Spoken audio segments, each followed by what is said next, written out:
চাঁপাইনবাবগঞ্জের শিবগঞ্জে পুলিশের এক কর্মকর্তার মদদে চলা চাঁদাবাজি, ছিনতাই ও সন্ত্রাসের প্রতিবাদে মানববন্ধন করেছে এলাকাবাসী। চাঁপাইনবাবগঞ্জ প্রতিনিধি আহসান হাবিবের প্রতিবেদনে বিস্তারিত।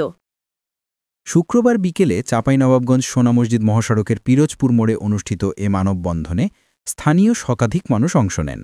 এতে বক্তারা অভিযোগ করেন, শাহবাজপুর ইউনিয়নের কয়েকজন সন্ত্রাসী প্রকাশ্যে অপকর্ম চালাচ্ছে এবং পুঠিয়া থানার এসআই কালাম তাদের মদদ দিচ্ছেন।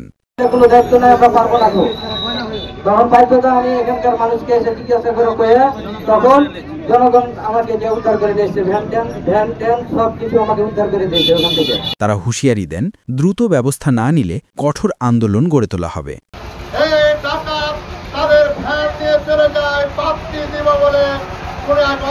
জায়গায় কিন্তু সেদিন ভ্যান চালককে পিটিয়ে যখন রক্তাক্ত করে ফেলে দেয়, কোন একটা সময় তার সুস্থ হয়ে আস্তে আস্তে আমাদের আশ্রয় চায়।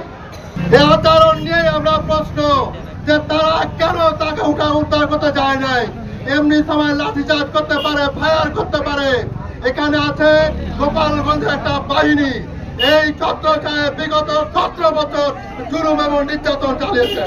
কামাল, এই কালাম, এসআই, এই মদতদাতা, এর আমরা একটা ব্যবস্থা আপনাদের মাধ্যমে আমরা করতে চাই। আমরা প্রশাসনের ভাইয়াকে একটা কথা বলতে চাই যে আপনারা এত কিছু জানার পরেও কেন তাদেরকে গ্রেপ্তার করতে পারছেন না? আমরা দলমত নির্বিশেষে এখানে আমরা এসেছি, আপনাদের বিপক্ষে এসেছি কেন?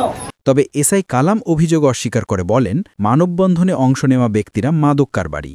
এদিকে ইউসুফ আলীর স্ত্রী জিনিয়ারা বেগম বাদী হয়ে এলাকাবাসীর বিরুদ্ধে একটি অভিযোগ দায়ের করেছেন, যা স্থানীয়রা ভিত্তিহীন দাবি করেছেন।